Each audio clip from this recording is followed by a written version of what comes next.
കാലിന് ഇടയ്ക്കിടയ്ക്ക് ഇങ്ങനെ നീര് വരിക, അതേപോലെ മിക്ക ആളുകൾക്ക് വരുന്നൊരു കംപ്ലൈൻ്റാണ് കാലിൻ്റെ കളർ ഇങ്ങനെ മെല്ലെ മെല്ലെ എന്ത് ചെയ്യും, മാറിക്കൊണ്ടേയിരിക്കും. അത് കാലങ്ങളായിട്ട് പല മരുന്ന് തേച്ചിട്ടും പല ഡോക്ടർമാരെ കണ്ടിട്ടൊന്നും മാറുന്നില്ല എന്നുള്ള കംപ്ലൈൻറ്റ് പല ആളുകളും പറയാറുണ്ട്.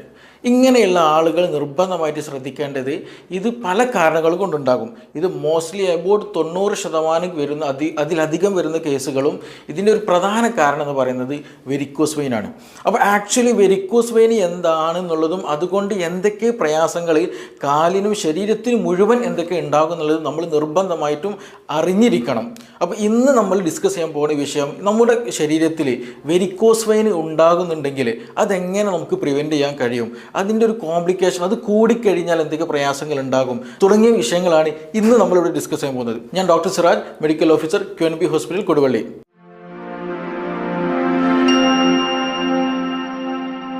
എന്തുകൊണ്ടാണ് ഇങ്ങനെ ഒരു കളറ് വരാൻ കാരണം അല്ലേ? നമ്മൾ ഈ ഒരു തുടക്കത്തിൽ ഞാൻ പറയുകയുണ്ടായി, നമ്മുടെ കാലിൻ്റെ കാൽപാദം ചില ആളുകൾക്ക് മുട്ട് വരെയൊക്കെ ഒന്നുണ്ടായിരിക്കും ഈ ഒരു നന്നായിട്ട് ഇച്ചിങ് വരിക, ഇടയ്ക്കിടയ്ക്ക് കാലിലൊരു വീക്കം, രാവിലെ എണീക്കുന്ന സമയത്ത് നന്നായിട്ട് വീക്കം ഉണ്ടായിരിക്കും, പിന്നീട് അത് നടക്കുമ്പോൾ അത് കുറയും, പിന്നെ എപ്പോഴെങ്കിലും നമ്മൾ ഇരിക്കുകയാണ് അല്ലെങ്കിൽ കൂടുതൽ സമയം കാല് താഴ്ത്തി വെക്കുകയാണെന്നുണ്ടെങ്കിൽ എന്ത് ചെയ്യും, ആ വീക്കം അങ്ങനെ കൂടി കൂടി വരും, പിന്നെ അത് പൊന്തി വെച്ച് നോക്കുമ്പോൾ എന്ത് ചെയ്യും, നോർമലാവുകയും ചെയ്യും. ഇങ്ങനെയുള്ളവർ നിർബന്ധമായിട്ട് ശ്രദ്ധിക്കുകയാണെങ്കിൽ ഇതിന് മോസ്റ്റ് ചാൻസ് വരുന്നത് ഈ പറഞ്ഞിട്ടുള്ള വെരിക്കോസ് വെയിൻ ഉണ്ടാകാൻ സാധ്യത വളരെ കൂടുതലാണ്. എസ്പെഷ്യലി അവർക്ക് വെരിക്കോസ് വെയിൻ എന്ത് ചെയ്യും, എക്സ്റ്റേണലിൽ കാണുകയും ചെയ്യും. ചില ആളുകൾക്ക് വെരിക്കോസ് വെയിൻ ഉണ്ടായിരിക്കും, പക്ഷെ ഇങ്ങനെ നീരിൻ്റെതായിട്ടുള്ള പ്രശ്നങ്ങൾ ഉണ്ടാവില്ല, പക്ഷെ അവർക്ക് എന്ത് ചെയ്യും, നന്നായിട്ട് ഇച്ചിങ് ഉണ്ടായിരിക്കും, നന്നായിട്ട് ചൊറി വരും ഇടയ്ക്കിടയ്ക്ക് ഇങ്ങനെ കാലിങ്ങനെ തൂക്കിയിട്ട് കഴിഞ്ഞാൽ, പിന്നെ അതേപോലെ തന്നെ കൂടുതൽ നടന്നു കഴിഞ്ഞാലൊക്കെ ചില ആളുകൾക്ക് എന്ത് ചെയ്യും, ഇച്ചിങ് വരാറുണ്ട്. അതേപോലെ തന്നെ ഞാൻ തുടക്കത്തിൽ പറഞ്ഞ പോലെ ഈ ഒരു സ്കിന്നിൻ്റെ ഒരു കളർ ചേഞ്ചസ് കൂടി കാണാൻ കഴിയും. ഇനി വേറൊരു കൂട്ടരുണ്ട്, അവരിൽ പ്രധാനമായിട്ടുണ്ടാകുന്ന വെച്ചിട്ടുണ്ടെങ്കിൽ അവർക്ക് നീർക്കെട്ടുണ്ടായിരിക്കില്ല, അല്ലെങ്കിൽ എക്സ്റ്റേണലായിട്ട് ഈ പറഞ്ഞിട്ടുള്ള ബുദ്ധിമുട്ടുകളൊന്നും ഉണ്ടാവില്ല, പക്ഷേ കളർ ചേഞ്ച് നന്നായിട്ട് കാണാൻ കഴിയും.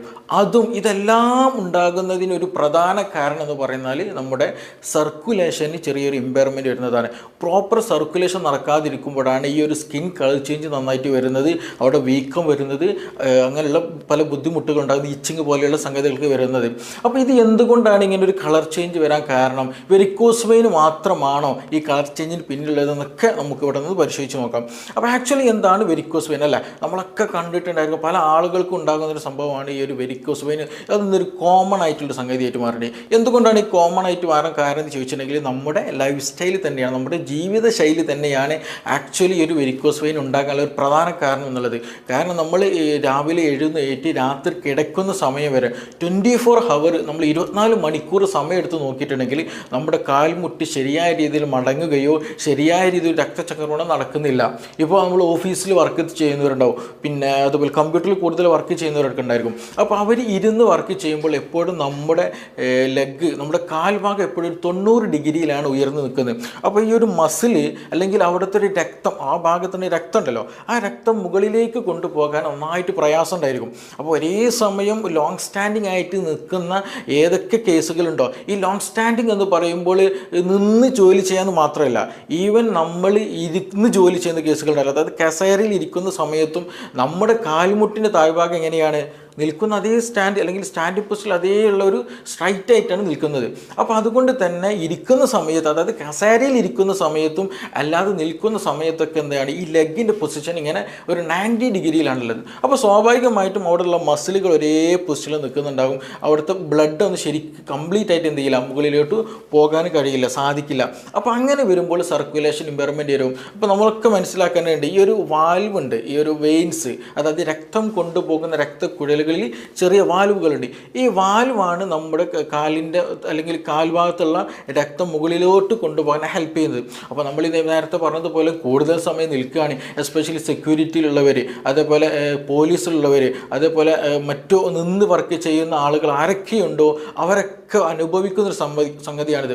അപ്പോൾ ഇങ്ങനെ കൂടുതൽ നേരം നിൽക്കുമ്പോൾ സ്വാഭാവികമായിട്ടും എന്തുണ്ടാകും, ഈ പറഞ്ഞ വാൽവുകൾക്ക് മുകളിലോട്ട് ബ്ലഡ് കൊണ്ടുപോകാൻ കഴിയില്ല, താഴോട്ട് ഗ്രാവിറ്റേഷണൽ ഫോഴ്സ് ഉണ്ടായിരിക്കും, പിന്നെ അങ്ങനെ പലതും ഉണ്ടായിരിക്കും. പക്ഷേ അപ്പോൾ അതിനൊക്കെ ഓവർകം ചെയ്തിട്ട് എന്ത് ചെയ്യണം, ഈ പറഞ്ഞ നമ്മുടെ വെയിൻസിന് അല്ലെങ്കിൽ വെസൽസിന് ബ്ലഡ് മുകളിലോട്ട് കൊണ്ടുപോകണം. അപ്പോൾ ശരിയായ രീതിയിൽ ഇത് കണ്ടിന്യൂ ആയിട്ട് നമ്മൾ നിൽക്കുകയാണെന്നുണ്ടെങ്കിൽ പറയാലോ, ഫുൾ ടൈം നിർത്തായിരിക്കും, അല്ലെങ്കിൽ 3, 4, 5 മണിക്കൂർ കണ്ടിന്യൂ ആയിട്ട് നിൽക്കുന്ന ആളായിരിക്കും. എസ്പെഷ്യലി ഹോട്ടൽ ജീവനക്കാരുണ്ട്, അവർ കൂടുതൽ സമയം ഒരു 90-95% അവർ വർക്ക് ടൈമിൽ എന്താണ് ഫുൾ ടൈം നിർത്താണ്. അപ്പോൾ അങ്ങനെയൊക്കെ വരുന്ന സമയത്ത് ഇത് ഏറ്റവും കൂടുതൽ ബാധിക്കൽ നമ്മുടെ കാഫ് മസിൽസിൽ, അവിടെയുള്ള സർക്കുലേഷൻ, അവിടെയുള്ള വെസലാണ്. അപ്പോൾ ചുരുക്കി പറഞ്ഞാൽ ഈ ബ്ലഡ് എന്ത് ചെയ്യില്ല, കാലിന് ചുവടെയുള്ള ഈ ബ്ലഡ് മുകളിലോട്ട് പോവില്ല. അങ്ങനെ വരുമ്പോൾ സ്വാഭാവികമായിട്ടും അതിൻ്റെ വാൽവ് വീക്കായിട്ട് വരും.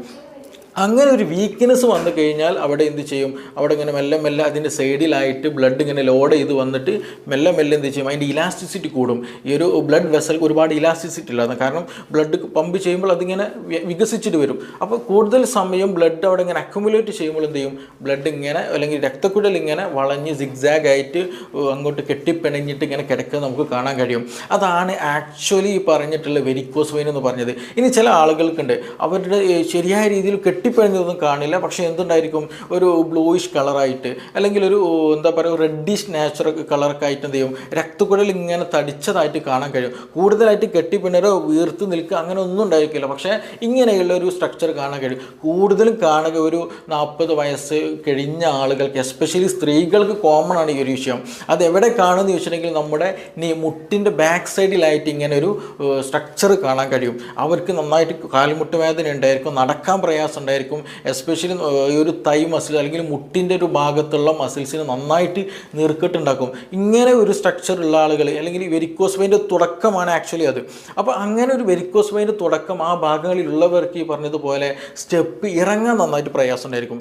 കയറാൻ വല്ലാത്ത പ്രയാസം ഉണ്ടായിരിക്കും, ബുദ്ധിമുട്ടുണ്ടായിരിക്കും, പക്ഷേ കൂടുതൽ എന്തായിരിക്കും, ഇറങ്ങാനായിരിക്കും പ്രയാസം ഉണ്ടാവില്ല. കാരണം ഇറങ്ങുന്ന സമയത്ത് നമ്മുടെ ഒരു നീ ഭാഗത്തുള്ള മസിൽസ് ഒന്നും കൂടെ ഒരു ബ്രേക്കിംഗ് ആക്ഷൻ ആണല്ലോ. നമ്മളൊരു സ്റ്റെപ്പിൽ നിന്ന് താഴോട്ട് ഇറങ്ങുമ്പോൾ എന്താണ് വീഴാതിരിക്കാൻ നമ്മൾ സ്വാഭാവിക ഒരു ബ്രേക്കിംഗ് ആക്ഷനിലാണ് നമ്മൾ ഇറങ്ങൽ.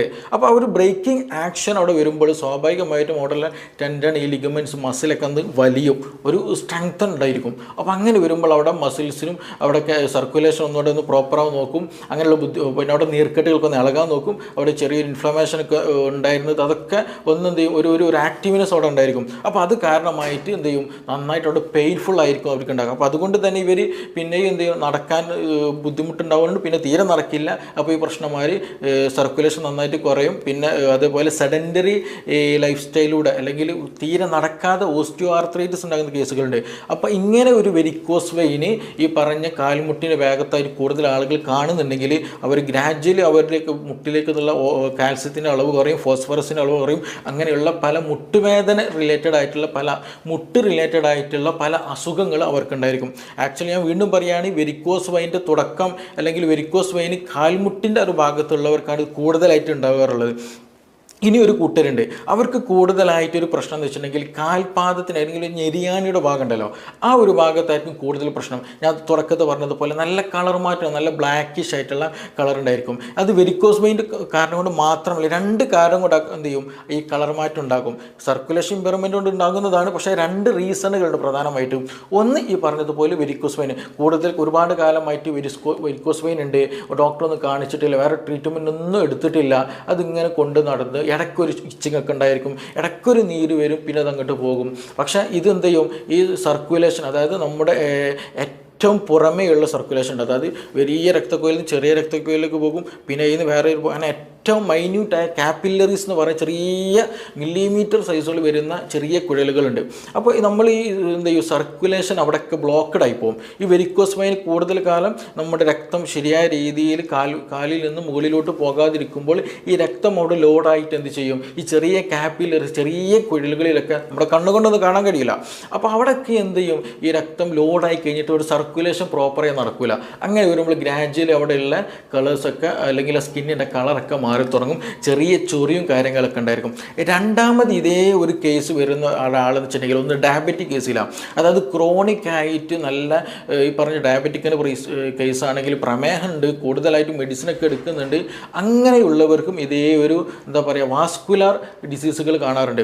അവരിൽ എന്ത് ചെയ്യും, ഈ ക്രോണിക് ആയിട്ട് കൂടുതൽ കാലം ഈ ഷുഗർ ഉണ്ട് അല്ലെങ്കിൽ കൊളസ്ട്രോൾ ഒക്കെ കൂടിക്കഴിഞ്ഞാൽ ഞാൻ നേരത്തെ പറഞ്ഞ അതേപോലെ തന്നെ എന്ത് ചെയ്യും, ഈ ചെറിയ രക്തക്കുഴലുകളുണ്ട് കാലിൻ്റെ ആ ഒരു ഭാഗത്തുള്ള അതിലൊക്കെ എന്ത് ചെയ്യും, ഇത് വന്ന് അടഞ്ഞിട്ട് ശരിയായ രീതിയിൽ ഒരു ബ്ലഡ് ഫ്ലോ കിട്ടില്ല.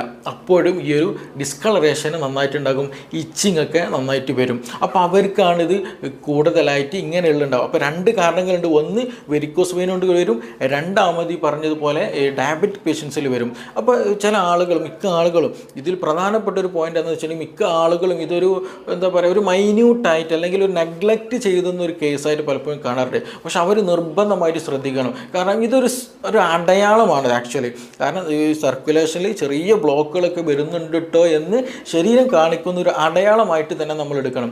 ഇല്ല എങ്കിൽ ഗ്രാജ്വലി എന്ത് ചെയ്യും, നമുക്ക് എന്തെങ്കിലും മുറിവ് വന്നു കഴിഞ്ഞാൽ ആ മുറിവ് ഉണങ്ങാൻ വളരെയധികം പ്രയാസം ഉണ്ടായിരിക്കും. ഈ വെരിക്കോസ് അൾസർ ആക്ച്വലി അങ്ങനെ ഉണ്ടാകുന്നത്. അപ്പോൾ എന്ത് ചെയ്യും, നമ്മുടെ ചെറിയ രക്തക്കുഴൽ അടഞ്ഞതുപോലെ വലിയ രക്തക്കുഴൽ അടയാൻ തുടങ്ങും. ശരിയായ സർക്കുലേഷൻ ഉണ്ടായിരിക്കില്ല, നന്നായിട്ട് കാലൊക്കെ കറുത്ത് നീര് വെച്ചിട്ട് വീർത്തി വരും. അങ്ങനെ എന്ത് ചെയ്യും, അതിൻ്റെ കൂടെ ഷുഗറും കൂടെ ഉണ്ടെന്നുണ്ടെങ്കിൽ ഇത് പെട്ടെന്ന് ഇൻഫ്ലമേഷൻസ് അല്ലെങ്കിൽ ഇൻഫെക്ഷൻസ് ഒക്കെ വരും. കാരണം നമ്മൾ കാല് എപ്പോഴും ഒരു എന്താ പറയുക, ഒരു ഹൈജീനിക് ആയിരിക്കണം എന്നുണ്ടായിരിക്കില്ല. എന്തെങ്കിലും തട്ടുകയോ ചെറിയ മുറിവൊക്കെ സംഭവിക്കുമ്പോൾ തന്നെ എന്ത് ചെയ്യും, അവിടെ ബ്ലീഡിങ് വരും.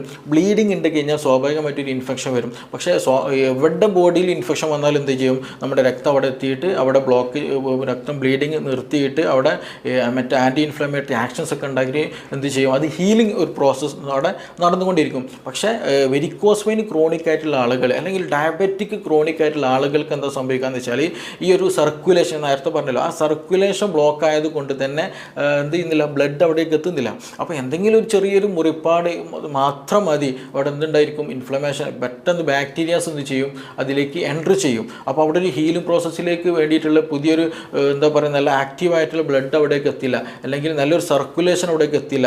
അങ്ങനെ വരുമ്പോൾ എന്താണ്, ആ ഇൻഫെക്ഷൻ ഗ്രാജ്വലി ഇൻക്രീസ് ആയിട്ട് അവിടെ നല്ല പസ് ഫോർമേഷൻ നടക്കും, നന്നായിട്ട് ചലവും നീരൊക്കെ ഒലിച്ചിറങ്ങും, മുറിവ് ഉണങ്ങിയില്ല, പിന്നെ നമ്മൾ മുറിവ് കെട്ടിക്കൊണ്ടിരിക്കും.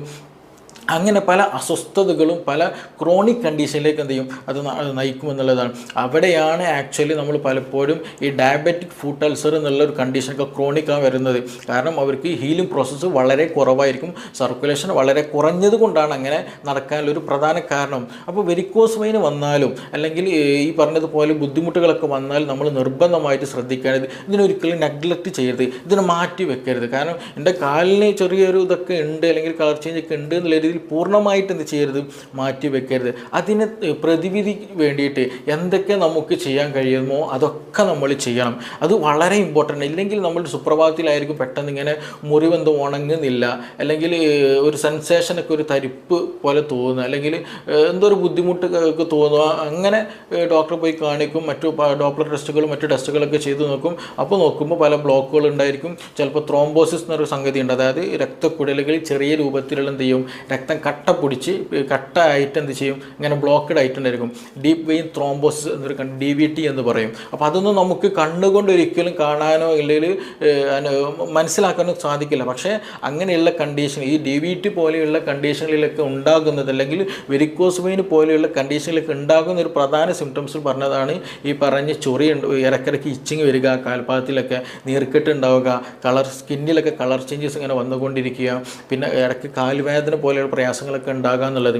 അപ്പോൾ ഇത് എന്താണ് കണ്ടീഷൻ എന്നുള്ളത് നിർബന്ധമായിട്ട് നോക്കണം. എസ്പെഷ്യലി DVT ഞാൻ പറഞ്ഞല്ലോ, രക്തക്കുഴലുകളിൽ ചെറിയ രീതിയിലുള്ള എന്താ പറയുക, ഈ രക്തം കട്ട പിടിച്ച് നിൽക്കുന്ന കണ്ടീഷനാണ്. അപ്പോൾ അങ്ങനെയുള്ള കേസുകൾ നമ്മൾ വീട്ടിൽ നിന്ന് തന്നെ അറിയാണ്ട് ഒഴിഞ്ഞു പോയി കഴിഞ്ഞാൽ, അതായത് DVTയുടെ കേസിൽ നമ്മൾ എന്ത് ചെയ്യണം, ഒഴിഞ്ഞാൽ എന്ത് ചെയ്യും, ആ ഒരു രക്തം കട്ട പിടിച്ച ഭാഗത്ത് എന്ത് ചെയ്യും, അവിടുന്ന് ഡിറ്റാച്ച്ഡ് ആയി പോകും. ആ രക്തക്കുഴലിൽ നിന്ന് ഡിറ്റാച്ച്ഡ് ആയിട്ട് അവിടുന്ന് വേർപെട്ടിട്ട് എന്ത് ചെയ്യും, രക്തത്തിലൂടെ ഇപ്പോൾ നമ്മുടെ കാലിൻ്റെ ഭാഗത്ത് അല്ലെങ്കിൽ തുടയുടെ കാൽമുട്ടിൻ്റെ ഭാഗത്തായിട്ട് DVTയുടെ ഒരു കംപ്ലയിൻ്റ് ഉണ്ടെന്ന് വെക്കാം. അപ്പോൾ നമ്മൾ അമിതമായിട്ട് തെറാപ്പിയും കാര്യങ്ങളൊക്കെ ചെയ്യാണ്, എന്താണ് റീസൺ എന്നും പോലും നോക്കാണ്ട് വെറുതെ ചെയ്യാണ്. അപ്പോൾ അങ്ങനെയൊക്കെ ചെയ്ത് കഴിഞ്ഞാൽ എന്താ സംഭവിക്കാം, ഈ അതിൻ്റെ ഉള്ളിലുള്ള ഈ രക്തക്കുഴലിൽ ഉള്ളിലുള്ള ഈ രക്തക്കട്ടയുണ്ടല്ലോ, അതെന്ത് ചെയ്യും, ആ രക്തത്തിൻ്റെ കൂടെ ഇങ്ങനെ പാസ് ചെയ്യും, അതിങ്ങനെ ശരീരത്തിൻ്റെ പല ഭാഗത്ത് പാസ് ചെയ്യും. അത് എവിടെയെങ്കിലും പോയി അടഞ്ഞു നിന്നാൽ, എസ്പെഷ്യലി നമ്മുടെ ബ്രെയിനിൽ പോയിട്ടാണെന്നുണ്ടെങ്കിൽ, ബ്രെയിനെ സംബന്ധിച്ചോളം ഏറ്റവും മൈന്യൂട്ടായിട്ടുള്ള സർക്കുലേഷൻ നടക്കുന്ന ഒരു സ്പേസാണ് ബ്രെയിൻ എന്ന് പറയുന്നത്. അപ്പോൾ അവിടെയൊക്കെ പോയിട്ട് ഈ പറഞ്ഞ് ചെറിയ രക്തക്കട്ടകൾ അവിടെ പോയി അടഞ്ഞു എന്നാൽ സ്ട്രോക്ക് സംഭവിക്കും. ഇനി അതല്ലാതെ പോകും നമ്മുടെ ഹൃദയത്തിലേക്കാണെന്നുണ്ടെങ്കിൽ സ്വാഭാവികമായിട്ടും എന്ത് ചെയ്യും, ഹാർട്ട് അറ്റാക്ക് പോലെയുള്ള പ്രശ്നങ്ങൾ ഉണ്ടായിരിക്കും. ഒരു പ്രശ്നം ഉണ്ടായിരിക്കില്ല, മറ്റു പല സിംറ്റംസ് ഉണ്ടായിരിക്കില്ല, മറ്റു ബുദ്ധിമുട്ടുകളൊന്നും ഉണ്ടായിരിക്കില്ല. പക്ഷേ നമ്മൾ പോലും അറിയാണ്ട് എന്ത് ചെയ്ത് പോവുകയാണ്, ഇങ്ങനെയുള്ള അസുഖത്തിലേക്ക് പെട്ടെന്ന് എത്തിപ്പോവാണ്. അപ്പോൾ ഇത് ഇത് പലതും ശരീരം കാണിക്കുന്ന ഓരോ സിഗ്നലുകളായിട്ട് തന്നെ നമ്മൾ എന്ത് ചെയ്യണം, ഇതിനെ സ്വീകരിക്കണം, അതിനെ പരിഗണിക്കണം, അതിന് വേണ്ട രീതിയിലുള്ള കാര്യങ്ങളൊക്കെ നമ്മൾ ചെയ്യണം. അപ്പോൾ ഞാൻ ചുരുക്കി പറഞ്ഞാൽ ഈ വെരിക്കോസ് വെയിൻ കൊണ്ടും അതേപോലെ ഡയബറ്റീസും കാരണം കൊണ്ടൊക്കെ ഇത് സംഭവിക്കും. DVT പോലെയുള്ളതും മറ്റു പല പ്രശ്നങ്ങൾ കൊണ്ടൊക്കെ ഇത് സംഭവിക്കും. ഇതിൻ്റെയൊക്കെ ഒരു പ്രധാന കാരണം ഈ പറഞ്ഞതുപോലെ സർക്കുലേഷന് പ്രശ്നം ഉണ്ടാക്കുക എന്നുള്ളതാണ്. അപ്പോൾ നമ്മളിതിന് ട്രീറ്റ്മെൻറ്റ് അല്ലെങ്കിൽ ഇതെങ്ങനെ ഇല്ലാണ്ടാക്കാൻ നോക്കി ചോദിച്ചിട്ടുണ്ടെങ്കിൽ ഈ സർക്കുലേഷൻ കൂട്ടുക എന്നുള്ളതാണ് പ്രധാനമായിട്ടൊന്ന് ചെയ്യാനുള്ളത്. മനസ്സിലായോ? സർക്കുലേഷൻ നന്നായിട്ട് കൂട്ടണം. അതിന് വേണ്ടിയിട്ട് എന്ത് ചെയ്യുക, നമ്മൾ നന്നായിട്ട് എക്സസൈസ് ചെയ്യാൻ ശ്രദ്ധിക്കുക. എസ്പെഷ്യലി വാക്കിംഗ് വളരെ ഇമ്പോർട്ടൻ്റ് ആണ്. നമ്മൾ നടത്തം നന്നായിട്ട് കൂട്ടണം. പിന്നെ നടക്കുന്നതിനിടയിൽ തന്നെ അല്ലെങ്കിൽ അല്ലാത്ത സമയത്ത് ഇരിക്കുന്ന സമയത്തൊക്കെ എന്താ വെച്ചിട്ടുണ്ടെങ്കിൽ കാൽമുട്ട് പരമാവധി മടക്കിയിരിക്കുക. നമ്മൾ ചമ്രം പടഞ്ഞിരിക്കാന്ന് പണ്ട് കാലങ്ങളിൽ പറയാറുണ്ടല്ലോ. അപ്പോൾ എന്നതുപോലെ തന്നെ എന്ത് ചെയ്യണം, നല്ല രീതിയിൽ കാൽമുട്ട് കംപ്ലീറ്റ് മടക്കിയിരിക്കുന്ന ഒരു കുറച്ച് സമയം നമ്മുടെ ഈ ഓരോ ദിവസവും നമുക്ക് ഉണ്ടായിരിക്കണം. അത് നിർബന്ധമാണ്. എങ്കിൽ മാത്രമേ കാൽമുട്ട് നന്നായിട്ട് മടങ്ങുള്ളൂ, സർക്കുലേഷൻ നന്നായിട്ട് നടക്കുള്ളൂ, അവിടെ മസ്കുലാറും ടെൻഡനും ലിഗമെൻറ്റിൻ്റെ ഒക്കെ ആക്ഷനൊക്കെ കംപ്ലീറ്റ് ആവുകയുള്ളൂ. ഇല്ലാന്നുണ്ടെങ്കിൽ പറഞ്ഞ പോലെയുള്ള പല പ്രശ്നങ്ങൾ, പെയിൻഫുൾ ആയിട്ടുള്ള കണ്ടീഷനുകളൊക്കെ നമ്മൾ തേടി വരും. അപ്പോൾ അത് നിർബന്ധമായിട്ട് ശ്രദ്ധിക്കുക. പിന്നെ അതേപോലെ തന്നെ നമ്മൾ എക്സസൈസ്, കാഫ് മസിലിന് സപ്പോർട്ടീവായിട്ടുള്ള എക്സസൈസ് ചെയ്യുക. ഞാൻ നേരത്തെ പറഞ്ഞാൽ ഇത് നമ്മുടെ കാലിൻ്റെ ഒരു ഭാഗത്തുള്ള സർക്കുലേഷൻ അല്ലെങ്കിൽ ബ്ലഡ് മുകളിലോട്ട് പോകുന്നില്ല എന്നുള്ളതാണ് പ്രധാനമായിട്ടുള്ള കംപ്ലയിൻറ്റ് അല്ലെങ്കിൽ അതിൻ്റെ ഒരു പ്രധാന റീസൺ എന്ന് പറയുന്നത്. അപ്പോൾ നമ്മൾ കൂടുതലായിട്ട് എക്സസൈസ് ചെയ്യുമ്പോൾ അല്ലെങ്കിൽ കാഫ് മസിലിന് കൂടുതൽ എക്സസൈസ് ചെയ്യുമ്പോൾ എന്ത് ചെയ്യും, അവിടെയുള്ള രക്തം സ്ക്യൂസ് ചെയ്യും. അതിങ്ങനെ അമർത്തിയിട്ട് മുകളിലോട്ട് പാസ് ഔട്ട് ചെയ്യാൻ അത് ഹെൽപ്പ് ചെയ്തുകൊണ്ടേയിരിക്കും. അപ്പോൾ നമ്മുടെ എക്സസൈസ് ചെയ്യുമ്പോൾ എന്ത് ചെയ്യുക, കാഫ് മസിലിനൊക്കെ നന്നായിട്ട് എക്സസൈസ് ചെയ്യാൻ ശ്രദ്ധിക്കുക. എസ്പെഷ്യലി നമ്മൾ കൂടുതൽ സമയം നിൽക്കുന്ന സെക്യൂരിറ്റിക്കാർ, ചായക്കടയിൽ നിൽക്കുന്നവർ, പിന്നെ ബസ് കണ്ടക്ടർമാർ, അങ്ങനെയുള്ള നിന്നിട്ട് ഏറ്റവും കൂടുതൽ ജോലി ചെയ്യുന്നവരാണ് പ്രധാനമായിട്ടും ഈ കാര്യങ്ങളൊക്കെ ശ്രദ്ധിക്കേണ്ടത്. അതേപോലെ തന്നെ നമ്മുടെ വീട്ടിലെ സ്ത്രീകൾ, അമ്മമാരൊക്കെ പ്രധാനമായിട്ട് ശ്രദ്ധിക്കേണ്ടത് കണ്ടിന്യൂയായിട്ട് ഒരിക്കലും എന്ത് ചെയ്യരുത്, നിന്ന് ജോലി ചെയ്യരുത്. അങ്ങനെ കണ്ടിന്യൂയായിട്ട് നിന്ന് ജോലി ചെയ്യുമ്പോഴാണ് ഈ ഒരു പ്രശ്നം വരുന്നത് കൊണ്ട് തന്നെ കണ്ടിന്യൂയായിട്ട് നിൽക്കുകയേ ചെയ്യരുത്.